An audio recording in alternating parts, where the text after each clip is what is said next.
तो ये भारत का संविधान तभी अनुकूल होगा जब हर जातियों का हक मिलेगा। सोशल जस्टिस का कंसेप्ट जो है समय के साथ बदलता रहता है। माननीय न्यायालय उच्चतम न्यायालय ने भी आदेश किया था कि नहीं भाई 50% के बाद आरक्षण नहीं होगा। मैं सुजीत कुमार यादव, जिला अध्यक्ष यादव महासभा। कुछ लोग को संविधान के बारे में कुछ हद तक बहुत कुछ मालूम नहीं है। उन्होंने समाज को जगाया और संविधान के ऊपर एक गोष्ठी करके संविधान की सही रूप से जानकारी उन्होंने कि बाबा साहब ने अम्बेडकर ने जो संविधान बनाया हमको एकजुट एकता अखंडता में रहना चाहिए। हर सरकार अपने अपने हिसाब से चलती है। साथियों नमस्कार, आज हम नंदगंज के पास देवसिया एक गांव है, बहुत अच्छा गांव है, हरा भरा गांव है, चारों तरफ खेती किसानी से जुड़े हुए लोग हैं, आप देख सकते हैं। और यहाँ का बहुत अच्छा माहौल है। लोगों को इस बात की चिंता रहती है कि देश, समाज, बिरादरी, जाति और छोटे छोटे कुंबों में रहने वाले लोगों की जन समस्या क्या है। उन जन समस्याओं को पटल पर रखने के लिए, शासन प्रशासन तक पहुंचाने के लिए अपनी बैठक लोग करते रहते हैं। सर्व समाज के लोग यहाँ पे आए हुए हैं, सभी जाति से लोग हैं। और मैं कुछ प्रोमिनेंट लोगों से कुछ सवाल पूछता हूँ कि आज की मीटिंग का उद्देश्य क्या था। सबसे पहले सर आपका स्वागत है चैनल में। मैं सुजीत कुमार यादव, जिला अध्यक्ष यादव महासभा। मगर आज इस देवसिया गांव में हमारे जिला पंचायत सदस्य के मकान पर ओबीसी समाज को जागरूक करने के लिए हमारे इस क्षेत्र के समाज सेवी और पूर्व डीआईजी श्री बलीकरण यादव जी का मार्गदर्शन मिला। उन्होंने समाज को जगाया और संविधान के ऊपर एक गोष्ठी करके संविधान की सही रूप से जानकारी उन्होंने दी। हम सभी लोग यहाँ पर प्रबुद्ध लोग, हमारे साथ कई लोग बैठे हैं इस गांव के, सभी लोग ने बड़े अच्छी तरह से सुना, समझा, प्रश्न पूछा। और बाबा भीमराव अंबेडकर के बारे में अभी तक जो जानकारियां हम लोगों को नहीं थी, आज पता चले कि वास्तव में उन्होंने हर समाज के लिए, हर वर्ग के लिए, अगर आज वो न होते तो ये समाज पता नहीं कहाँ होता ही नहीं। इस पर उन्होंने विचार दिया। मैं आपसे देवेंद्र भाई टिंकू जी का परिचय कराता हूँ कि आप इनसे भी पूछिए। हमारे यादव महासभा की युवा अध्यक्ष। नमस्कार भैया, आप तो जनप्रतिनिधि भी हैं जी। मैं जिला पंचायत तो जिला पंचायत की हैसियत से आपने मीटिंग अपने आवास पर रखवा है जी। लेकिन इसके अलावा जैसे आज सुनने में आ रहा है कि संविधान खतरे में है जी। किस तरह से खतरे में है? देखिए, हम लोग हर समाज में जाते हैं जनप्रतिनिधि होने के नाते। कुछ लोग को संविधान के बारे में कुछ हद तक बहुत कुछ मालूम नहीं है। तो हमने अपने रिटायर्ड डीआईजी साहब हैं श्री बलीकरण सिंह यादव जी, इस पे हम लोग बात किए कि साहब एक हम अपने गांव में गोष्ठी रखते हैं, संविधान के पक्ष में जो है सुझाव अपने लोगों को दिया जाए, जानकारी हो।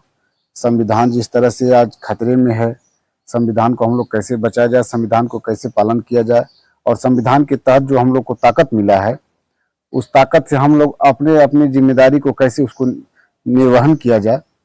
और हम बाबा साहब को आज नमन करते हैं इस मौके पर कि बाबा साहब ने जो संविधान के तहत दलित समाज को, पिछड़े समाज को, महिलाएं, माता एवं बहनों को जो ताकत और हक अधिकार दिया है, आज उस अवसर पर हम लोग सारे लोग इकट्ठा होकर के और समझने का प्रयास किए। लोग जागरूक होकर समझने के लिए भी एकदम शांत वातावरण, माहौल बना करके बैठे रहे, लोग समझे। इसके लिए मैं अपने आदर्श लोगों का बधाई एवं धन्यवाद देते हैं। अध्यक्ष जी के पास चलता हूँ। सर ये बताइए, एसटी, एससी, ओबीसी और माइनॉरिटी के लोग हैं, इनकी आज बात हो रही है कि ये जो मौजूदा गवर्नमेंट है वह उनको कैटेगरी में कर करके डिवाइड एंड रूल का फार्मूला जो है फॉलो कर रही है, ऐसा कुछ है क्या? देखिए, हर सरकार अपने अपने हिसाब से चलती है जी। उनके नजर में कुछ और है, हम लोग के नजर में कुछ और है, अन्य सरकार जो आती रही उसके नजर में कुछ और है। हर सरकार ये चाहती है कि हम अपने हिसाब से सभी समाज को लेकर चलें, सभी समाज का फायदा हो। अब वो जो चीज लागू किए हैं वो जब हम लोग को तब गलत और सही का पता चलेगा जब उसका हम लोग फायदा उठाएंगे। अच्छा जी। आपका नाम क्या है? मेरा नाम मोतीराम हूँ, मैं पूर्व प्रधानाध्यापक सरकारी हूँ और मैं दलित समाज से हूँ। आज माननीय प्रोग्राम प्रधान राम सेवक जी जी जी और डीआईजी साहब बलकरण यादव जी जी। और जिला पंचायत तृतीय देवकली अच्छा ये बताइए, जो लाइनिंग खींचा है गवर्नमेंट ने जी कि बैकवर्ड में भी, मोस्ट बैकवर्ड 3 कैटेगरी है, SC ST में भी काटा है, जी। तो इसका क्या साइड इफेक्ट पड़ेगा? साइड इफेक्ट ये पड़ रहा है कि जो दलित वर्ग है वो ओबीसी वो पिछड़ गया है जी और ये सरकार जो है वो अपनेत की भावना कर रही है। जी जी हाँ, ऐसा माहौल हो रहा है कि लोग डर रहे हैं कि ये तो अंग्रेजों के राज से भी ज्यादा खतरनाक सरकार चल रही है। अच्छा अच्छा। खासकर दलित है, मुसलमान है, यादव, पिछड़ी जाति है। क्योंकि पिछड़ी जातियों में जो 30-35 जातियां हैं वो समझ नहीं पा रही हैं जी जी और बाबा साहब ने जो हमको अधिकार दिया है, जन्म सिद्ध अधिकार दिया है कि हम अपना हक नहीं मिला है, हम लेके रहेंगे, जी जी एकजुट होंगे तो ये भारत का संविधान तभी अनुकूल होगा जी जी जब हर जातियों का हक मिलेगा। जी जी। जय हिंद, जय भारत। बहुत अच्छा। मोतीराम जी ये शिक्षा जगत से जुड़े हुए हैं, मैं इनको बहुत पहले से जानता हूँ, बहुत अच्छे वक्ता भी रहे हैं। हमारे सामने बुद्धिजीवी वर्ग से ही आते हैं, भैया पर से आप बता दें। राम सेवक यादव पूर्व प्रधान। अच्छा अच्छा आज के गोष्ठी में यही रहा है जी कि हम लोग पहले शिक्षित होवें और जी। बनावें, जी जी संगठित होवें, जी संघर्ष करें, जी जी अपने हक, जो हमारा हक छीना जा रहा है उसको हम अपने संघर्ष के द्वारा अपनी मांगों के माध्यम से सरकार से मंगवाएं, बनवाएं। जी यही हमारा उद्देश्य रहा है। जी जैसे कि 50% आरक्षण सुप्रीम कोर्ट के अनुसार था, लेकिन जो वर्तमान सरकार है इसमें 10% आरक्षण लागू करके उसके बैरियर को तोड़ दिया गया है। वो 10% कहाँ से आया है जब 85% मिलना चाहिए? हाँ, तो प्रधानमंत्री जी माननीय नरेंद्र कुमार मोदी जी के माध्यम से वो अच्छा जो गरीब और पिछड़े हुए लोग हैं बड़ी जातियों में, सवर्ण में, जी जी। अब बताएंगे जो 27% ओबीसी का है और 22% 23% जो है SC ST का है, जी, तो 50% के अलावा 10% की है, वो कहाँ से आया है? वो 10% उसी 50 में जो सुप्रीम कोर्ट ने हाँ माननीय न्यायालय, उच्चतम न्यायालय ने जो आदेश किया था कि नहीं भाई 50% के बाद आरक्षण नहीं होगा, लेकिन ये वर्तमान सरकार जो भाजपा की है इन्होंने अपना माननीय उच्चतम न्यायालय का आदेश का अनुपालन न करते हुए इन्होंने अपनी सरकार के बलबूते, कैबिनेट के बल पर 10% सवाल गरीबों के लिए उन्होंने पारित किया है। बोलते आपको ये जो SC ST OBC का जो लाइनिंग खींची गई है वर्तमान गवर्नमेंट की, उसकी इसके पीछे क्या असर है?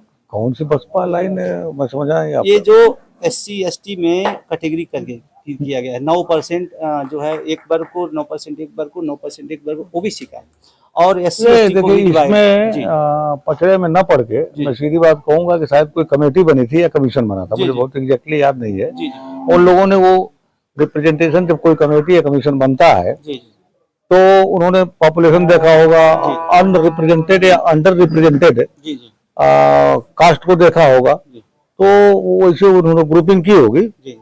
सर आप जो है सामाजिक कार्य में इसमें बहुत ज्यादा इन्वॉल्व है, तो आपका जो मोटो है, आपका जो उद्देश्य है क्या है? से ये पॉलिटिकल है या सामाजिक है? देखिए मैं बता दूं, मैं तो पॉलिटिकल हूँ ही नहीं। जी नंबर एक आप तो प्रशासनिक विभाग से रहे हैं। शुद्ध रहा हूँ, अलग बात है, आज भी मैं पॉलिटिकल नहीं हूँ। जी जी मेरा सिर्फ मकसद ये है कि जिस देश में हम रहते हैं उस देश के संविधान को, उन नियमों को जाने। जी जी आज हमारी जो पब्लिक है, बहुत सारे लोग यही नहीं जानते कि देश कैसे चलता है, संविधान से चलता है या किसी और चीज से चलता है। जी जी और संविधान से चलता है तो हमारा कर्तव्य क्या है। जी गांधी जी भी कहा करते थे कि पहले अपने कर्तव्य को समझो। तो आर्टिकल 51 का कॉन्स्टिट्यूशन का जो हमारे कर्तव्य को बताता है, उसमें एक है सब सेक्शन, सब आर्टिकल में ये है कि वैज्ञानिक चेतना का विकास ये हर नागरिक का कर्तव्य है। तो वैज्ञानिक चेतना के इस कर्तव्य के विकास के इस कर्तव्य को पूरा करने के लिए हम लोग कभी कभी गोष्ठी जो है वो कर लेते हैं कि भाई हमारे कर्तव्य क्या हैं, और उस कर्तव्य के माने इसके बाद हम अधिकार पर जाते हैं। कर्तव्य अधिकार तो दोनों पर चर्चा करते हैं, और फिर डायरेक्टिव प्रिंसिपल राज्य के नीति निर्देशक तत्वों पर भी बात करते हैं कि संविधान की मंशा क्या थी और वर्तमान परिस्थिति में क्या होना चाहिए और क्या हो रहा है। इस पर खासतौर से सोशल जस्टिस पर, सामाजिक न्याय, जिसकी बाबा साहब ने ये शब्द ही उन्होंने ही बनाया था, सोशल जस्टिस का। तो उस शब्द पर चर्चा की। अब सोशल जस्टिस का कंसेप्ट जो है समय के साथ बदलता रहता है। तो आज की परिस्थिति में सोशल जस्टिस क्या डिमांड करती है, तो इस पर भी हम लोग चर्चा की है।